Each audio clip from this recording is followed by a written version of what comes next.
Party కోసం పనిచేసిన వ్యక్తుల్ని వాళ్ళకి టికెట్ దక్కలేదు, కొంచెం నిరాశ ఉండడం వల్ల అది కూడా ఓటమి జరిగిందని. అంటే పార్టీ కోసం పనిచేసిన సీనియర్లు కూడా ఇప్పుడున్న రాష్ట్ర అధ్యక్షులు కావచ్చు లేదా రాష్ట్ర పార్టీ కావచ్చు పక్కన పెడుతుంది, సీనియర్లను పట్టించుకోవట్లేదు అనేది బాగా ప్రచారం జరుగుతుంది. నిజమేనా?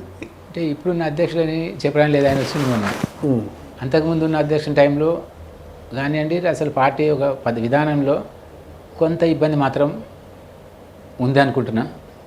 ఎందుకంటే సీనియర్లు పార్టీకి పనిచేసి పార్టీ కొరకు వాళ్ళ సమయాన్ని, అదేవిధంగా కుటుంబాలను కూడా వాళ్ళు పట్టించుకోకుండా సమయాన్ని పూర్తిగా భారతీయ జనతా పార్టీ గెలవాలి, దేశంలో 2 సీట్లు ఉన్నప్పుడు కూడా ఆ కార్యకర్తలు పనిచేసారు. ఈరోజు 400 సీట్లు, 350 నుంచి 400 సీట్లు వస్తున్నప్పుడు కూడా బీజేపీలో ఉన్నారు వాళ్ళు. అలాంటి వాళ్ళకు సరైన సముచితంగా న్యాయం జరగట్లేదని అనుకుంటా ఉన్నాను. పనిచేసే వాళ్ళకి కాకుండా వేరే వాళ్ళకి గుర్తించడంతో పార్టీ గెలవాలి, అభ్యర్థి ఎవరని కాదు, కార్యకర్త ఎవరని కాదని చూస్తూ ఉన్నారేమో. దాంట్లో చాలామంది ఇతర పార్టీల నుంచి ఈ పార్టీకి వలసలు వచ్చిన వాళ్ళకు అవకాశం దొరుకుతుంది.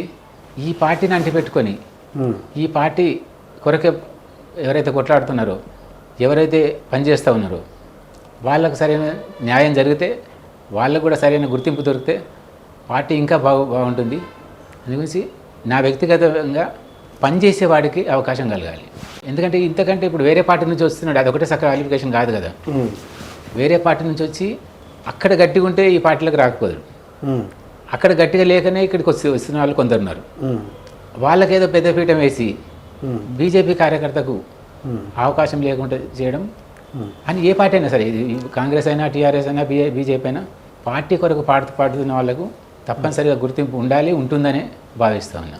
అలా ఉంటేనే బెటర్గా ఉంటుంది. అట్లా ఉంటేనే పార్టీ బాగుంటుంది.